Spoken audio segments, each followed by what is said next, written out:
A very warm welcome, everyone. We are here today for a seminar on Make in India, the next big opportunity. Collaborate, invest, grow. May I request Mr. Madhusudan, Charged Affairs, to deliver the inaugural remarks?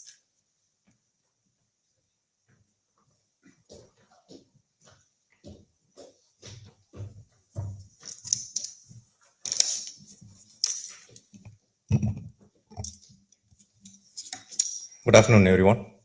Mr.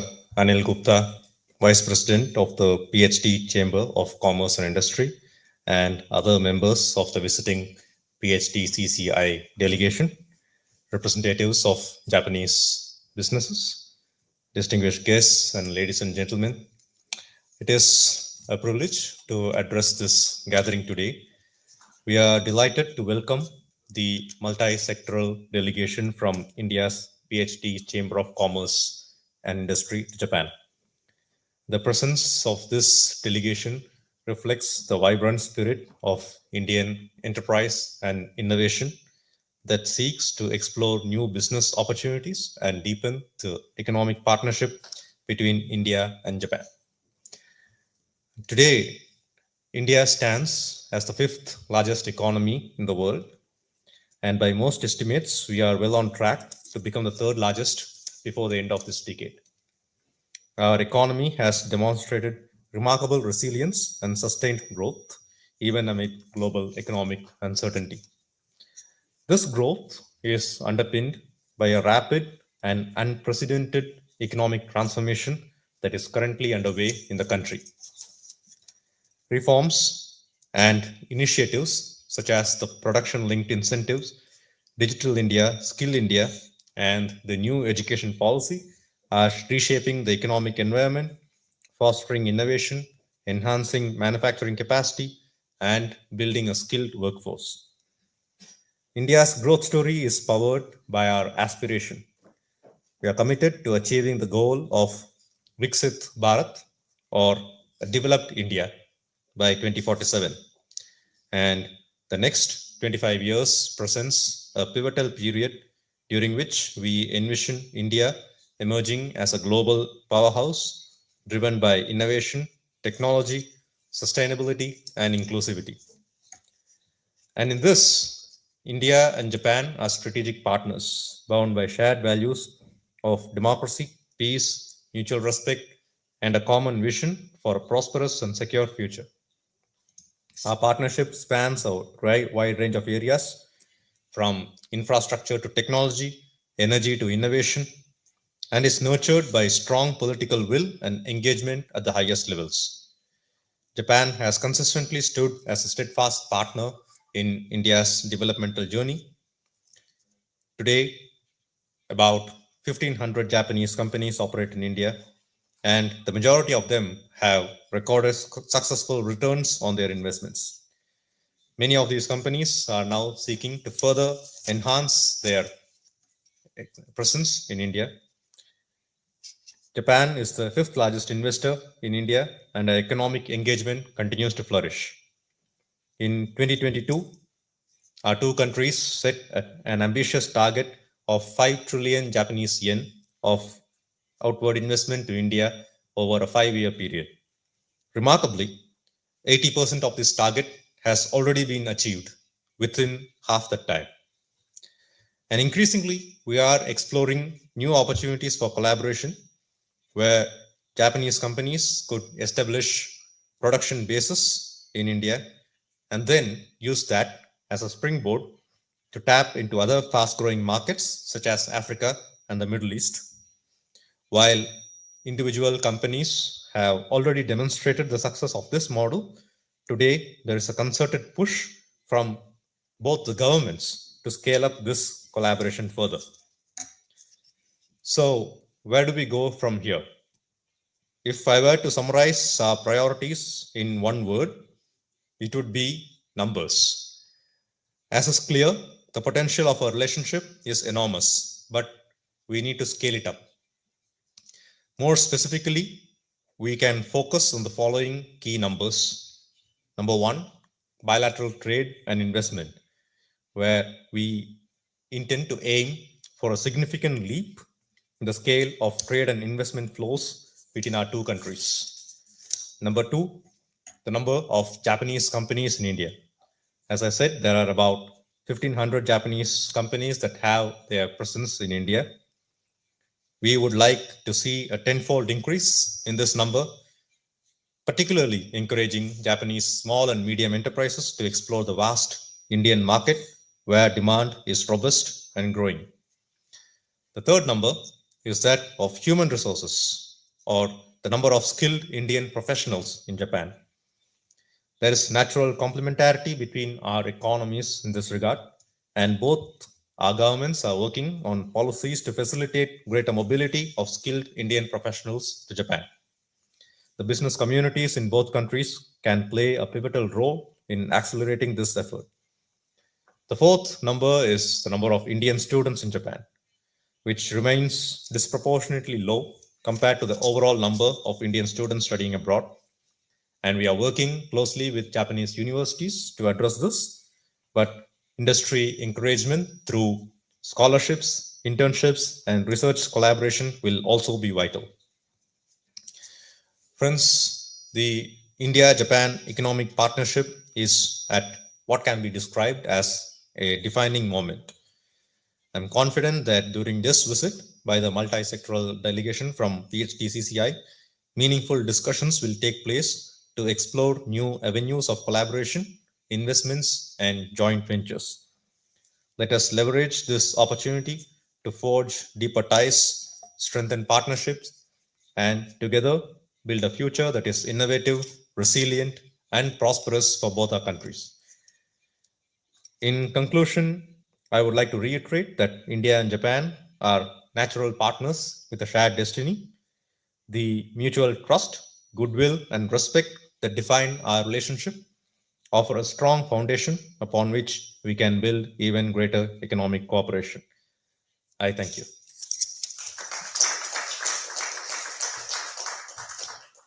Thank you, Mr. Madhusudan. I request Mr. Anil Gupta, Vice President, PHDCCI and Managing Director, KEI Industries Limited, for a presentation on Outlook of Indian Electrical Industry.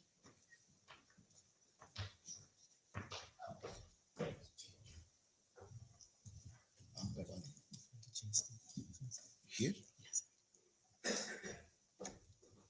Sorry, sir. You can show my presentation, please. Presentation? Yeah, sure. Thank you. Hello. Yeah. Good afternoon, our friends from Japan. And I first of all thank you, Indian Embassy, especially Madhusudan ji and his colleagues for giving us this opportunity to give this presentation.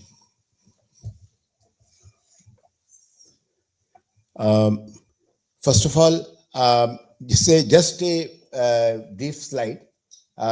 I take back 15 years back that we have seen global meltdown in 2008. Then we have seen US-China trade war, coronavirus, health emergency, geopolitics, politics, geoeconomics, and geofragmentation, 22-23. And we have also seen world economy decelerates by a few percentage year after year. But in spite of all this deceleration, I will come later. And again, a new Trump regime in USA, which is talking of reciprocal tariffs and between the countries and the United States.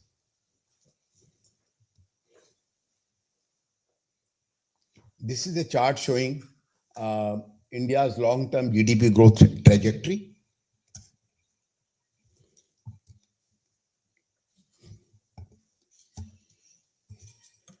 In recent times, we have shown recent GDP trends in 2022 India's economy or GDP grew by 9.7%. In 23, it grew by 7.6%. 24, 9.2%. 25, 6.5%.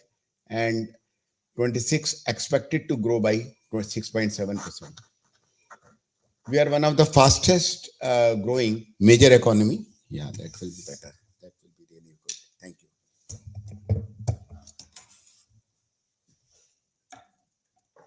Where? इसको scroll करना, इससे ना।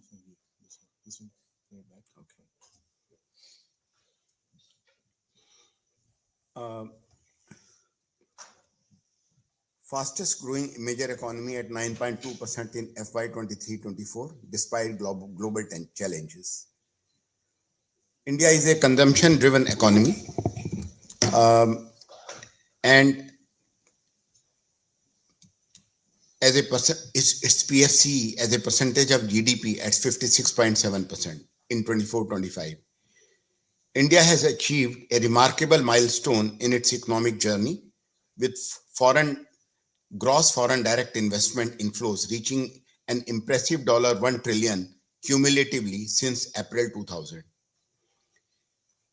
Indian economy in coming years, in the current year, we expect to reach around 3.8 trillion US dollar, and by 27-28 we expect to reach around $5 trillion, and by 2030 India is expected to achieve a GDP of $7 trillion and becoming a third largest in the world and second largest in Asia Pacific. India expects to achieve $2 trillion exports by 2030. This includes merchandise exports plus services.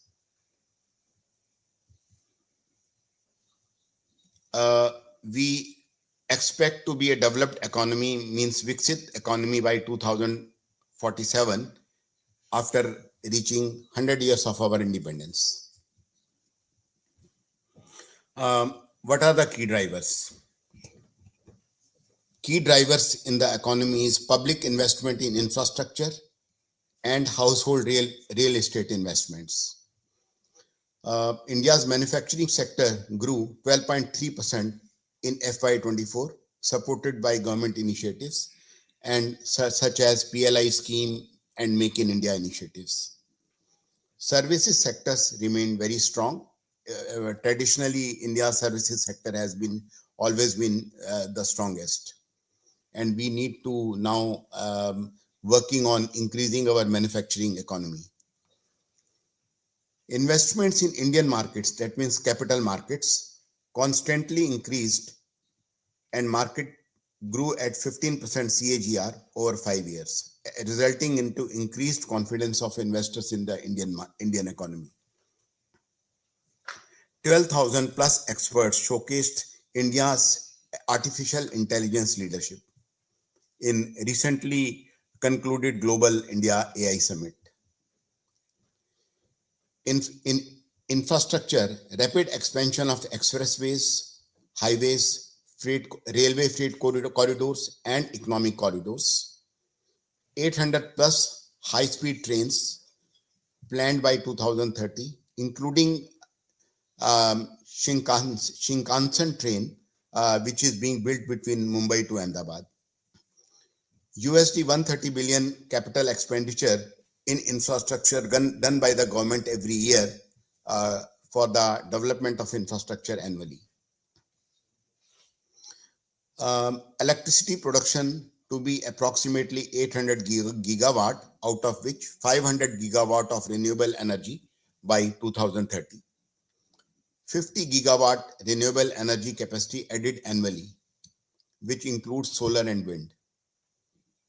Our focus on developing green hydrogen, hydro pump storage projects, and battery energy storage projects to safeguard our green revolution, our green energy generated during the daytime, so that it can be used in the night time for the industries or household.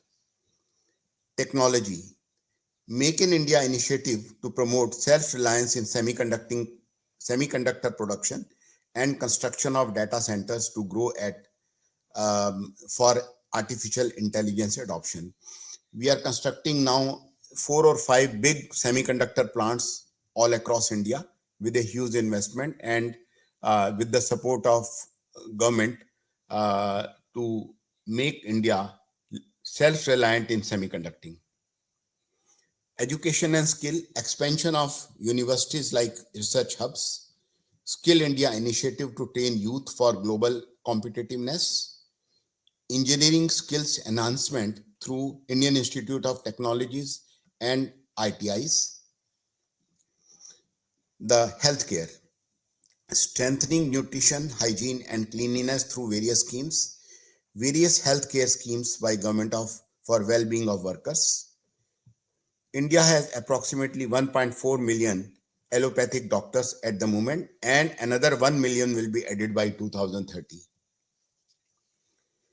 Regulatory framework, boost in corporate governance and transparency for businesses, strong laws for trademark and patent protection, ease of doing business by single taxation across nation, which is GST, goods services goods and services tax.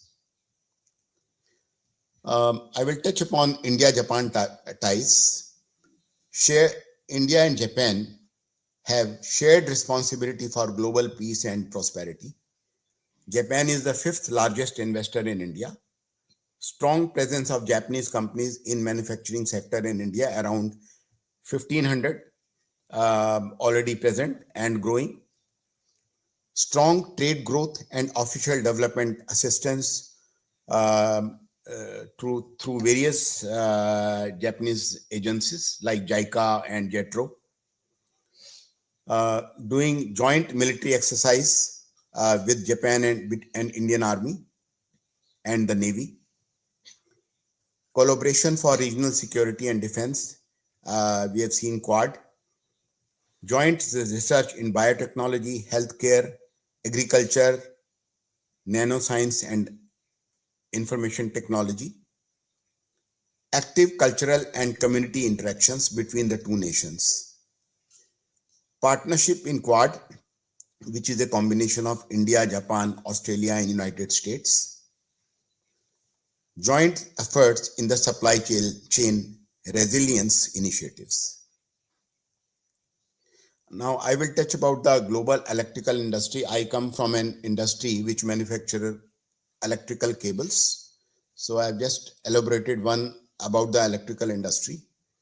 The global market size of global electrical industry is around 1,513 billion USD, and projected growth is likely to be to 3,326 billion by 2030. Expected CAGR will be around 10%. The market size in India for the electrical industry is around $520 billion, and projected growth will be to the extent of 1,000 billion by 2032, with a CAGR growth of 10%. Although I am conservative, but I think the growth in India will be much bigger. The growth driver of Indian electrical industry, especially wires and cables and other electrical products, it is because of expansion of smart cities, infrastructure and development for both residential and commercial, and improvement in the distribution infrastructure by power distribution companies.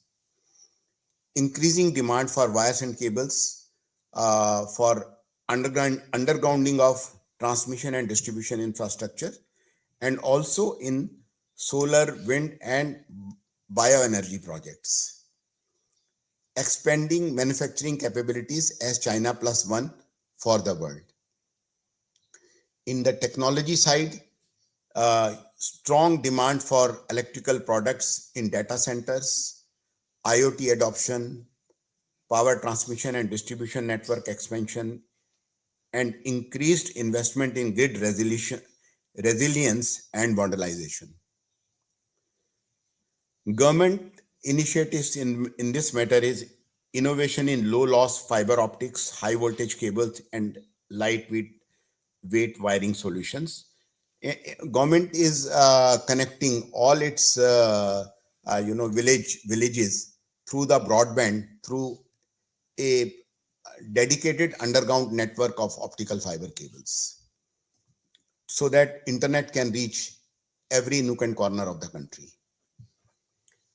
Policies promoting domestic manufacturing and sustainable energy, especially sustainable energy means we are developing a lot of solar and wind projects so that the refueling is not required. Means we are self-reliant in, we have a lot of sun, a lot of wind, so it will always be there.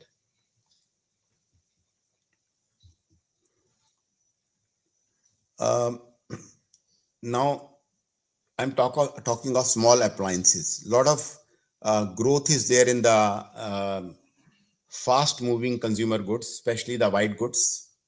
So the focus is there on emphasis of energy efficiency and sustainability, compact and multifunctional designs, health and wellness trends, advanced safety features, smart connectivity and IoT integration. A lot of government initiatives have been taken in driving the Make in India approach for the consumer goods like refrigerators, air conditioners, and other fast moving consumer goods by giving production linked incentive schemes to the industry. Electronics manufacturing clusters has been created, including semiconducting, and to develop the manpower, the people skilling, Udyami Bharat scheme is there to promote entrepreneurial spirit for the skilled talent. So this is a brief presentation from my side, and but I can only say that the country is doing much more to accelerate the growth, and the policies are very conducive to the exponential growth in the country in terms of manufacturing, in terms of for India, as well as in terms of manufacturing for the world. And substantial initiatives have been taken by the government of India to ensure that we make the products with world quality standards. Even in India, a lot of quality control orders have been issued for import of only BIS, certified products. Bureau of Indian Standards makes standards for every product, and only BIS certified products are allowed to be imported in India and allowed to be manufactured in India, so that we ensure the quality compliances in every product line. So thank you very much. Thank you, Mr. Gupta. Next, I request Mr. Vishal Dhingra, Co-Chair Foreign Trade and Investment Committee, PHDCCI, and President Specialty Merchandising Services Private Limited, for a presentation on opportunities in textile and apparel industry.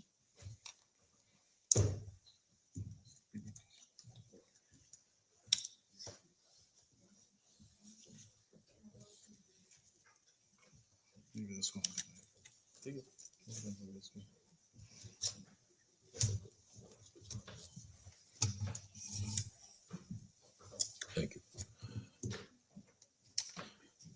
Respected diplomats who are serving us here in Japan, Karunji, all the guests who are here to listen to us as to what can India offer to you, I welcome you to the Indian Embassy. All my friends from the PhD who are traveling, we're looking forward to a great relationship with Japan, hopefully in the coming years. So we need to come back again and again. This is just the beginning. So my background is to assist foreign companies in India or to come to India as a one-stop shop, and to guide them, to handhold them as to what to buy from where, So once you decide to come to India and you think you want to buy a certain product, we take you around. We actually look for the factories. We actually evaluate the factories to your needs, making sure each factory is compliant socially, making sure each factory is compliant to the laws of the land, and also making sure that each factory is compliant to the laws which the Japanese would want before they buy the product from India. So we do all that in India for all our foreign clients. Our focus for the past 40 years has been somehow the US and Europe. And this is the first time we got an opportunity through the embassy that we should come and promote India here under the Make in India.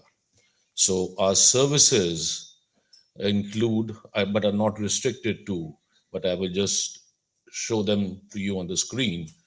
So our services basically are, here, I just move it. I don't see how it moves on the screen though. Is it? No, it actually went. It actually went to the end, I think. No. Oh, this slide. Okay. So let's start from the beginning then, please. So specialty, we are a 32-year-old organization. I've been in the trade for 42 years.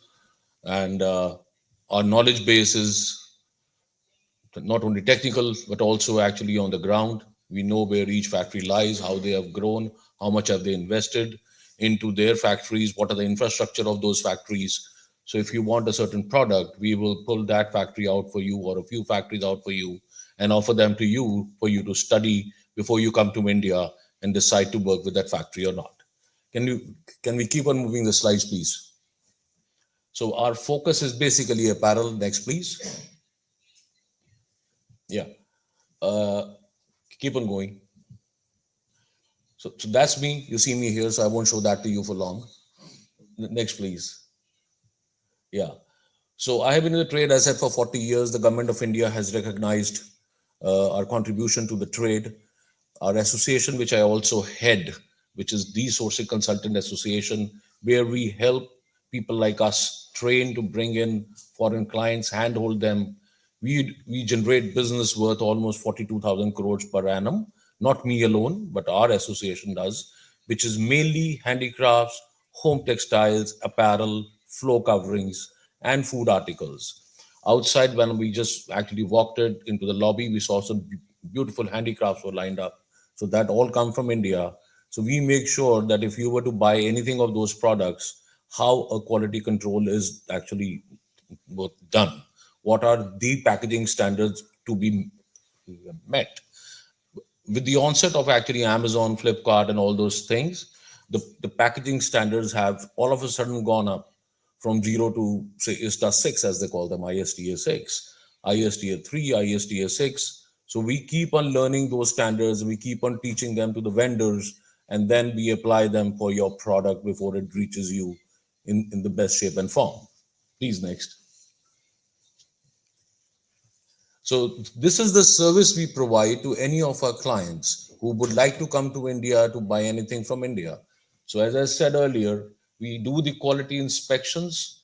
We create the protocols for a product. As Mr. Anil Gupta would sell, say, cables or electric wires, we would set up the protocols based on the Japanese standards. We already have protocols, say, for the American market or for the European market.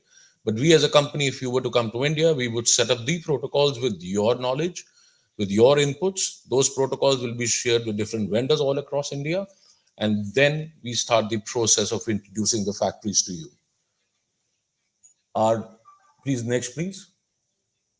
So these are some services which we offer. So which is like, as I said earlier, like a one-stop shop.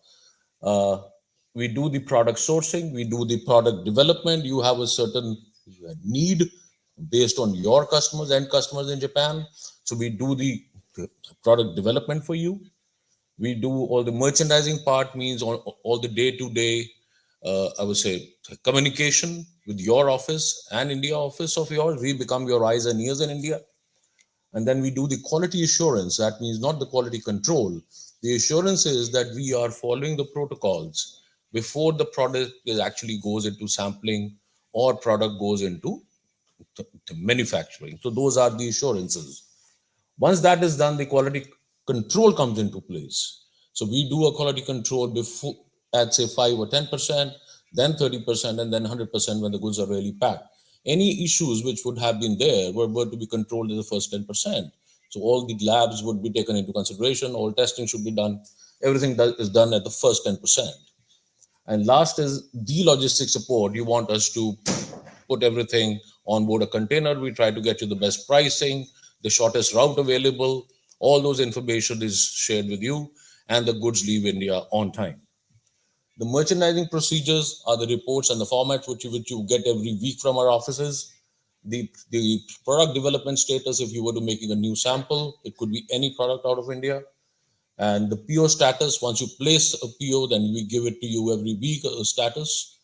And the specification sheet and the time and action calendar, which means basically say there's a 100-day delivery time. So we go actually 0 to 100 instead of 100. We go from 100 to 0. So we start counting the other way around and say this is 0 day, we need to ship the product. So that is how we help all our foreign clients who come to India, because they have their own seasons to sell a product. We can't ship a product in the summer if we are late for the winter season, or vice versa. So that is very, very important. I know the Japanese are very strict. They adhere to the time frame and the quality, which we have learned over a period of so many years from the Japanese. So we are now trying to basically give them back and say, please come to India and we will do the way you have been doing it for the past 70 years. So we are actually ready to serve you and assist you out of India. Then we have all the merchandising system, which we learned from the Japanese.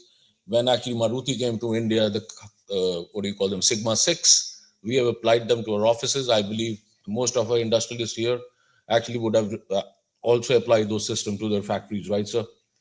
So those systems are in place in our factories in India to make sure that there are zero quality issues and the products are shipped on time. Please, next. It is the same. This shows what we are good at right now currently, and we are keep on adding more product. We have created an in-house testing lab for ourselves. We have been doing for the past 40 years home textiles, garments, toys, furniture, footwear, holiday, hardware, ceramic. And every year we keep on adding more and more product, which the US Army happens to be one of the major clients, and other people in Europe and USA would ask from us. Next, please. So these are just the reports which you would see for any product, and which will have all the answers or questions, basically based on your protocols, which you would have approved earlier, that you would need a report. Everything has to go as per the report or the protocols which have been set up before the PO is placed. Next. For training purposes, we keep on training all our staff within the office by sending them to different locations all over the country, to different factories, and also working very closely with the Quality Council of India, working very closely with all the testing labs, be it Bureau Veritas, be it Cotecna over there in Europe. So we hold multiple sessions to learn, and then we also apply those learning processes onto the end product, which you would have been buying from India. Please. Okay, now what differentiates specialty from the competition? That's about me. We have been working very closely with the Federation of Indian Export Organization, which is FIO, which is the umbrella body for all the export promotion councils of India. It has 32 export promotion councils. We were given a challenge in 2024 that we have to follow and teach the export community ESG, the laws which have now come up in Europe. So we learn ourselves the ESG laws, and then we explain them to the export community, which is more than 30,000 exporters strong, which falls under the FIO umbrella. So we are basically learning all those laws and teaching them or giving back to the society. So the Indian exports keeps on growing.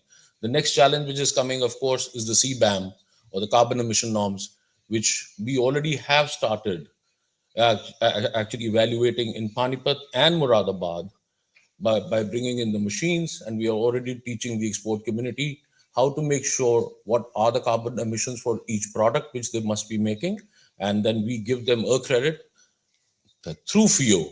So making sure that we are giving back to Mother Nature and we are not creating more ozone, bigger layer.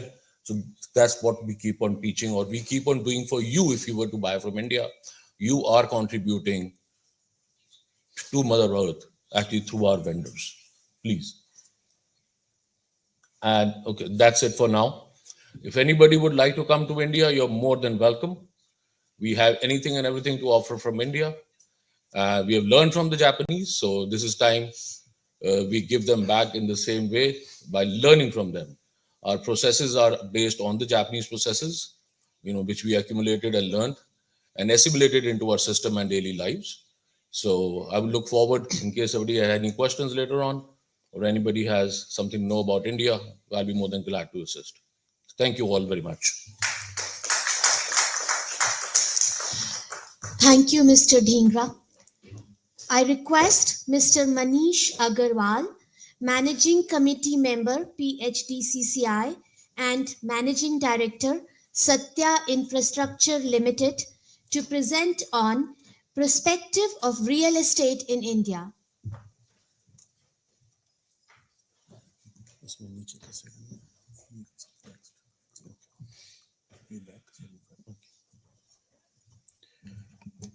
Yeah, good afternoon. Namaste, esteemed delegates.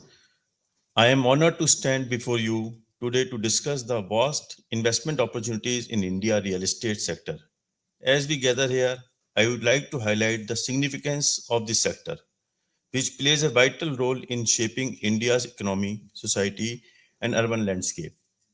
India's real estate market is poised for tremendous growth. Friends, I would like to put before you a small presentation. So I will be covering these aspects: Indian economy overview, real estate market size and growth, key deliveries of growth, investment opportunities, Japan-India collaboration, challenges and mitigations, strategies, conclusion. So India economy overview, you see the GDP growth of India is 7 to 8%, one of the fastest growing major economy. Population, we have 1.4 billion, young growing population. We have a youngest population in India. Urbanization, 34% growing demand for housing and infrastructure. Real estate market size and growth. Current market size is 13.3 trillion, approximately 180 billion USD. Growth rate 10 to 12% per annum, driven by demand for housing, office space, and retail. In India, everybody wants to have their own home. This is the preference. Expected market size by 2025, 25.4 trillion, approximately 350 billion USD. Key drivers for growth: government initiatives, smart cities, housing for all, infrastructure development. Then they have done a RERA also. This is a game changer for real estate industry. After that, the confidence has built because earlier there was no regulations. After RERA, there is a huge confidence on this industry. Demographic factors: young population, urbanization, and increasing disposable incomes. Economic factors: growing economy, rising incomes, and increasing demand for housing and commercial spaces. There are huge opportunities in real estate, in residential, affordable housing, which is a huge demand. Luxury housing is booming like anything in India, and township development. In commercial sectors, office spaces, retail and logistics, and warehousing also. There is a huge demand of warehousing. Infrastructure, roads, highways, airports, and ports. Recently, REIT and in InvITs, Real Estate Investment Trust and Infrastructure Investment Trust, which this model, lot of funds are coming to invest in India. Japan-India collaboration, existing collaboration, Japan investment in India infrastructure such as the Delhi-Mumbai infrastructure corridor. Opportunities for Japanese investors and developers, partnership, JVs, and investments in Indian real estate project. Benefit of collaborations, sharing of expertise, technology, and best practice.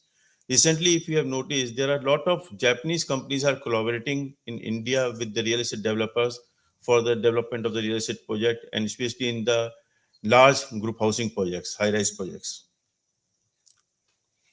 There are certain challenges and mitigation strategies, challenges, regulatory issue, land acquisition and financing.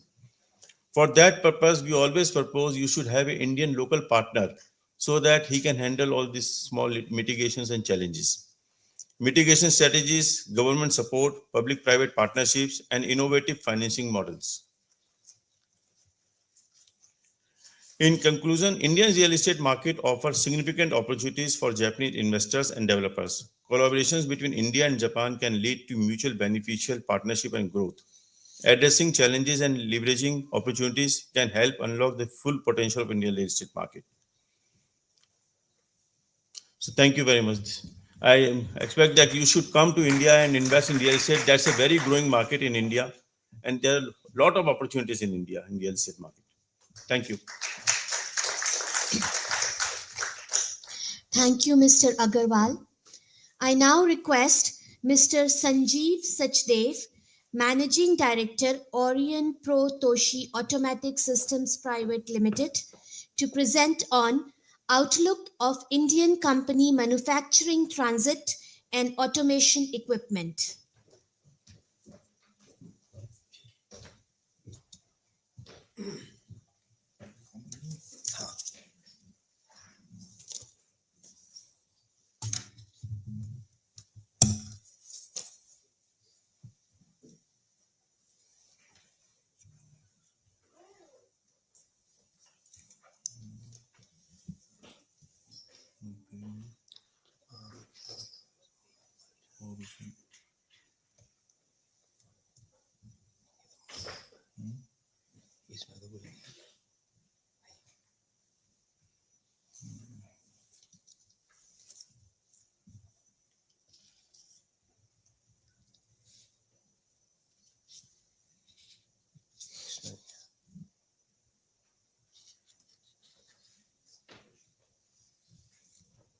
इस वाला में नहीं है जो आप पहले आपने मुझे भेजी थी।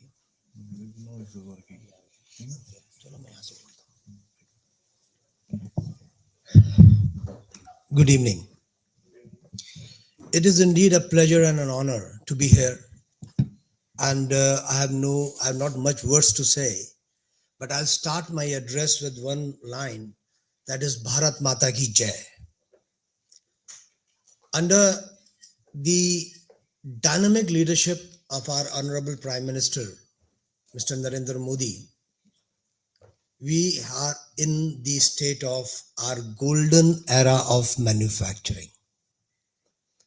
And the transition is huge, unbelievable, phenomenal. And I can say, because my presentation will be a little bit different from my honorable seniors, Mr. Gupta, Mr. Agarwal, Mr. Dhingra, which was more focused on the numbers. Mine will be a little bit on the ground level and practical. I started my journey in 1986. So I have seen the transition from 86 to 2025.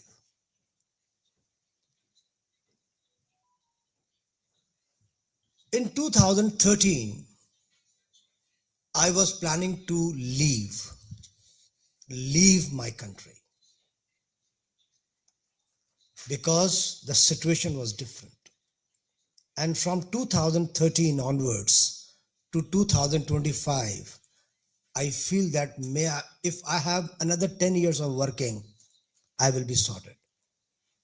And the change is because of the situation which is being created for us as a manufacturer, where the earlier focus was totally on import, primarily from China, because there was no support in terms of manufacturing. But now, in November, I started my third factory, November 24. And now in 25, April, I will be announcing 3 more new factories, 2 in UP where I belong to, in Ghaziabad and one in Mumbai to facilitate the immense potential of manufacturing as of now, where the world is looking at us. Last week, I was in London in TTG, called by companies like Hitachi, by Cubic, for a better understanding in terms of product development and project winning. On 13th of March, signed an MOU with Hitachi for the transit business. Can you believe in India, 20 years, we have been importing gates for metro, automatic fare collection gates. 20 years.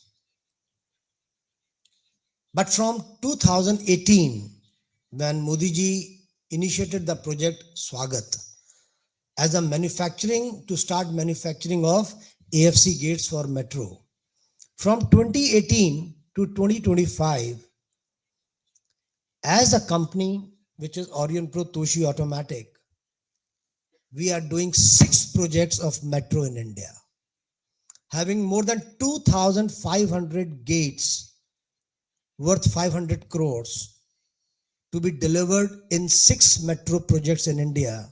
So we are now catering our local demands under Make in India and not as a contract manufacturer.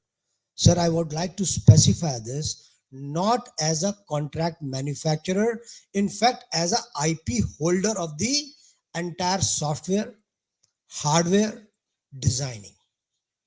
So now you are completing the entire circle by design, hardware and software, delivering the entire solution in the AFC domain. So please keep on moving the slides. So yeah. So maybe the next. Now, if you see that Make in India is our core, which is powered by Aurionpro, which is my mother company now. And just to initiate that, the company name is Aurionpro Toshi Automatic, where the word Toshi is a nickname of my mother. Started in 1992. And with the blessings, we are here. So next, please. Next, please. So right from R&D and design to manufacturing and supply and after sales support. So as a hub, we are now moving the entire design team, which is based in Turkey, to Ghaziabad. Lot of products designed and developed in Malaysia and China are now being moved to India, because now we are making India as a global manufacturing hub for all the transit products along with the automation systems I'll show in my later slides. Next, please. Next, please. Next, please. Some certifications we have and many more to come and in process. Next. We are catering to the automobile industry, pharmaceutical industry, IT and data centers, aviation and urban transit, where I've been talking about urban transit as a main, while now we are entering into aviation also, and we make data centers also. Next. So when we see these products, industrial automation, public safety and access control, and travel and mobility, 100% import from China, now 100% manufacturing in India. And in the span of just 5 years, because only one product I saved around 500 tons of metal, very small quantity in terms of bigger giants like KEI, but even a drop makes a difference. We cannot treat a drop of water as a meaningless because it's a drop. Every drop counts and makes a difference to the growth and mentality of us. Next, please. Yeah. So these are a couple of my products. And if you see on the first row, second one, which is dock level and shelter, because of the pricing, this product is in huge demand from China. And we started the manufacturing 3 years before with 50 units to now 1,000 units in a year. And now we are looking at a space where we can manufacture 1,000 or 2,000, so that we can not only meet the demand of our own, but also export with the toughest competition from China. So studying the Chinese production line also, I could see that they are not selling cheap. They are competitive, and they're competitive as compared to Europe. But they are not as competitive when they are compared with India. Because we have the resource, we have IT, we have manpower. The only thing we were lacking was the intent. There is the old saying, Caesar's wife may not be clean, but she should appear to be clean. And why I say so? When we all come together under one roof to make our country proud in terms of manufacturing and support, I think it's not a difficult task at all. And which I could see when I talk to people, when I travel. So I can see that intent, that now there is a huge level of cooperation altogether. Next, please. Next, please. So these are the new developments which we are having in the transit domain. For example, AFC gates and turnstiles, which are 100% mandatory for the transit business. So now there is no more import of gates in India. Now India is going to export every year after meeting the demands in our own country with the complete IP. The next one is platform screen doors. There's a huge capex involved. So the first target is to reduce the cost by approximately 40% as compared to what we are getting even from China when I talk about the platform screen door, that is PSD. Border control gates for the airports and ticket vending machines. Minimal price reduction is not less than 30%, where we are just taking baby steps. When we come into by and large manufacturing, the price can be further reduced to 50% at least. We have a biggest challenge of metal. The cost of metal in India is much higher than the cost of metal in China, but we are trying to mitigate the cost in terms of manpower, manufacturing, or labor cost, and profit also. Next. Few of our customers, if you see, we have companies like IDEMIA, companies like MNEX, companies like NEC, DART, in multiple. So from the automobile sector to the pharma, to the food manufacturing, from the transit side. So we have almost all. Now, I would like to share few important things about myself, which is from 2020 to 2030, the growth in terms of revenue will be 800%. Now we have more orders and less facility to deliver. In terms of manpower count, and the growth is humongous. In terms of infra, which we are going to develop in the next 2-3 years, we are moving by 125% in terms of making new factories, enlarging the manufacturing base, R&D centers, and quality controls.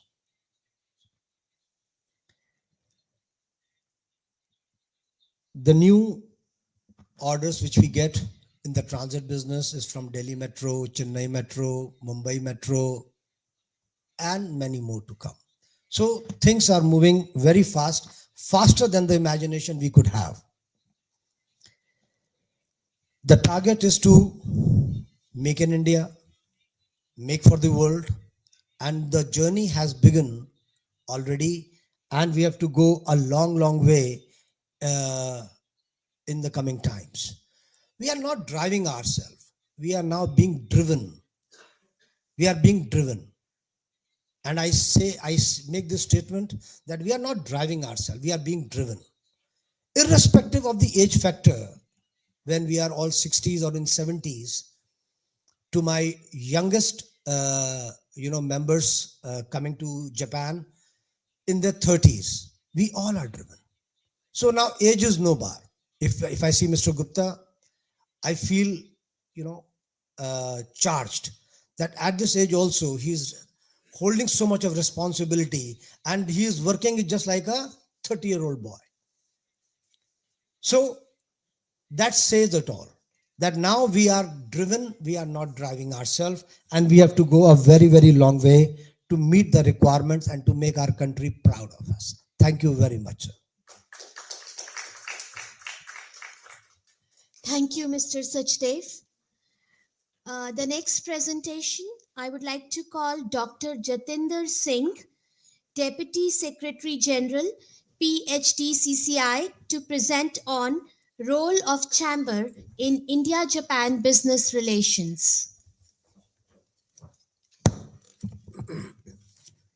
Good evening to all delegates, and heartfelt thanks to Embassy of India, Japan for hosting PhD CCI delegation. Special reference to Mr. Anil Gupta, the Vice President of PhD CCI, who is the leader of this delegation and is driving everybody in letter and spirit, as said by Mr. Sajdeva, that the type of energy he is boasting, that is definitely unmatchable, and that gives a lot of confidence for all the delegates. So about PhD Chamber of Commerce and Industry, our motto is we are voice of industry and trade. So when we say we are voice of industry and trade, it's about how PhD CCI over the years has actually become one of the important instruments in surmounting the pain points and challenges of the industry, and also giving very strong recommendations and representations to Government of India, to different state governments, to different departments and ministries, so that the pain points of the industry, they are addressed and they are taken care of whenever there's a new policy advocacy or new thought leadership. Next slide, please. If you see in toto about the PhD CCI ecosystem, we established in 1905 at Lahore. It was then undivided India, and in terms of industry member base, we have close to 150,000 industry. And we talk of the industry ecosystem as such, 70% of our members are from MSME, which is micro, small and medium enterprises. And as we know that around close to 40% of our country's GDP and 40% of the exports are being driven by MSMEs. So it is one of the important sectors that need more hand-holding and capacity building, as the large corporate entities, they have the resources, they have the wherewithal, wherein they can actually, move their own challenges. So this is one of the apex industry chambers. Whenever there is any consultative meeting, whenever there is any important recommendation or policy that has to be framed, PhD CCI delegation, the leadership is being called, and we are part of all important discussions of different committees and task force of Government of India. So in terms of our reach, we have 24 offices in India, spread in all districts, or I'll say all capitals of all these important 24 states, which have very, very strong manufacturing base as well as service industry. And we also take different, delegation to different countries. As of now, in the last 5 years, we have covered more than 60 countries, and we have many MOUs with very, very important and like-minded chamber entities. Next slide, please. And when we say we are voice of industry and trade, so voice is basically our guiding principle. And in fact, this acronym voice, we are divided into some of the important pillars of PhD chamber. The V stands for value creation for all the stakeholders, ensuring that every action adds tangible benefits to our economy as well as society. The O word stands for opportunities for all. So this is basically fostering an inclusive environment wherein every member, regardless of scale, has the chance to grow and thrive. The I word stands for innovation, also the ideation, which is the cornerstone of our initiatives and which drives us continuously to evolve, to adapt, and lead in rapidly changing global landscape. The C word stands for collaboration with all important stakeholders, including government, businesses, as well as civil society, so that we are able to create sustainable solutions and also make strong partnerships. E stands for engagement, which is basically engagement which is more meaningful as well as responsive, ensuring that we listen to the voices of our members and act on their concerns with purpose as well as urgency. Next slide, please. So you can see this is the current PhD CCI leadership. On the left, we have Mr. Neil Gupta, and we are fortunate to have his presence here in this auditorium. He is the Vice President of PhD CCI. Next to him is Mr. Rajiv Juneja.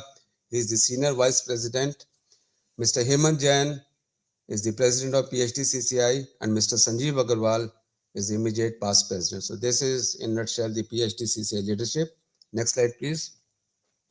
So one of the important aspects is that we have diversified and large membership base. As I told you, our concentration is more with the SMEs, and since most of the SMEs, they are housed in different states, so we have a very large membership base covering all aspects of economy, be it railways, civil aviation, defense, oil and gas, hydrocarbons, chemicals, fertilizers, plastics, textiles. You name any sector, we have members from that particular sector. We also do a lot of events, particularly in terms of bringing all the industry leaders and government representatives, government bureaucrats and ministers to our chamber. We have excellent conferencing facilities. We have like the conference hall, somewhat like bigger than this size, and there are different seminar halls also, wherein we do day in, day out different meetings, different workshops, different brainstorming sessions. We also contribute on very, very topical issues through our expert committees. We have close to 74 expert committees, which have multi-sectoral representation, and all these sectoral committees, they have a chair, they have the co-chairs who actually becomes the voice of that particular chapter or that particular committee. And this is how we are able to actually cover all aspects of economy. We also give advisory services to businesses. We have a very, very thriving PhD CCI Research Bureau, wherein we make a lot of research studies, we do a lot of state interventions, we do a lot of analysis in terms of bringing all sectors, making them aware what's the contemporary thing that's happening, and so that they're able to do forecasting and planning for the business needs. Next slide, please. We also gave this certification services. We have the certificate of origin department, wherein all export-oriented units, whenever they have to export anything, they need to get certified from a very, very neutral agency who has all the credentials of that particular industry. And we, in fact, through our certificate of origin advisory, we give the certificates. We also do a lot of training workshops by our capacity building endeavors. Every quarter, we do big workshops, which are basically handholding of these SMEs for 3 days, 4 days. We do many different residential workshops also. So the point is that until unless we are able to make our industry skilled, we are able to actually train them in terms of new regulations, new laws. Because what happens, since there are a lot of policy changes that happens. So if industry is not aware what is there in the current landscape, then probably there may be issue in terms of some compliances or meeting some mandates. So in that case, we do a lot of capacity building for our members. Third, in terms of geographic spread, as I've told you, we are in 24 states, covering all important sectors in different 24 states. We have our own offices in these states, in their capitals, and through them, we are able to reach all our state partners as well as state members. We normally stay ahead of the competition through our different publications that we do from time to time. We do a lot of consultative meetings with the thought leaders. We have different forums, we have different task force by which we are able to actually get the best of the knowledge from the think tanks, not only in India, but abroad. Next slide, please. We do a lot of interface with government. For example, Invest India, particularly for FDIs, FIs, is a parent agency. We are a part of Invest India also. We are on the board of National Productivity Council, also the APO, which do a lot of capacity building programs, particularly for the South Asian countries. We are also on many committees and subcommittees from Government of India that government, normally makes it from time to time so that they're able to get the current, sort of recommendations, like what industry is thinking and what should be the way forward. And this normally happens from all our subject matter experts as well as domain experts. We have very important advisory role in policy formulation. For example, during budget sessions, 3 months before budget. We do a lot of consultative meeting with Ministry of Finance. We cull all the important challenges of the industry. We make them in strong representation, and normally many of our representations are normally accepted during the budget as well as in different consultative meet whenever there is any new policy formation or whenever new legislation is coming on account. For example, for these labor codes, PHDCCI is a part of the tripartite consultation along with the trade unions, with the employers organization, as well as Government of India. So we also do a lot of research and policy papers. As I told you, through our very, very robust PHDCCI Research Bureau, we have a research team who is totally dedicated to bring out important reports, important statistics, and important analysis by which our members are able to, understand like what are the important things that is coming in the value chain, so that like whenever they are doing any sort of any planning or they are doing forecasting, they're able to use those reports from time to time. And taking an Indian industry global, for example, coming to Japan with this delegation, we are actually giving exposure to our members so that they're able to understand what is happening in different geographies globally, so that they are able to actually customize or tweak their business models in sync with that particular country if they want to take their business offshores. Next slide, please. We have many partnership with many, global institutions. If you see, like there are, in fact, we have close to more than 150 MOUs and agreements with different trading partners, with different, chambers, all from government sector as well as private sector. If you see, like we have even like point number 8, serial number 8, we also have MOU with JETRO, and that is also driving many, of our members to understand the business landscapes in Japan as such. Next slide, please.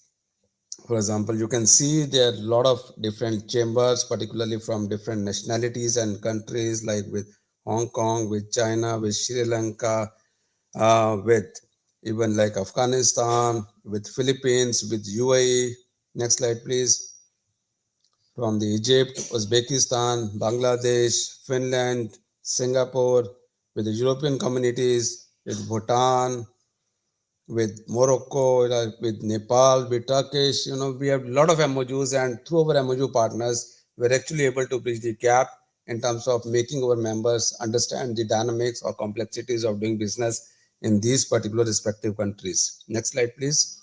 Some of the MOUs like Chamber of Commerce with like South Korea, with Balkan, with Nepalese Industries, with Kuwait, with Slovak Republic, with Bahrain, with Philippines, with Russia. Next slide, please. With like Uganda, with Azerbaijan, with Moldova, with Uzbekistan, Kenya, Rwanda. In fact, you name any country, we definitely have our footprints in all these important countries. Next slide, please. Some of the other MOUs which are listed are like South Korea, Czech Republic, Romania. Next slide, please. So we also have like the conference facilities. As I told you, we have very, very big conference halls and seminar rooms. Next slide, please. Wherein we are able to bring all thought leaders, domain experts, the bureaucrats, the government leaders, the industry captains under the same roof, so that we are able to, do a lot of brainstorming to make our members aware of new and latest things that's happening in the economic landscape, be it macroeconomy or microeconomy. Next slide, please. In terms of India-Japan bilateral trade, if we see this data is sourced from Department of Commerce, Ministry of Commerce and Industry, Government of India. Year after year, we can see like starting from 19 till like August 2024-25 financial year, all the propositions, whether it's India's export to Japan or India's import from Japan and India-Japan bilateral trade, right now we are touching close to $10.14 billion. So this, in fact, graph itself is an indicative that Indo-Japan relations, they are improving, the businesses are improving, and I'm sure that in times to come, as we are exposing our members to different, important parts of, the businesses in Japan, I'm sure that this figure is going to increase. So this is all from my side. Next slide, please. Thank you very much. And we welcome the Japanese community also to be a part of PHDCCI, so that we are able to hone more important relationship, more fruitful association in time to come. Thank you very much indeed. Thank you, Dr. Singh. That brings the seminar to a close. Thank you, everyone, for your participation today. Please join the networking session outside. Kindly remember to return the interpretation receivers at the reception. Okairi no sai, suya kujushin ki o ukesuke made modoshite kudasai. Once again, please remember to return the interpretation receivers at the reception. Thank you, everyone.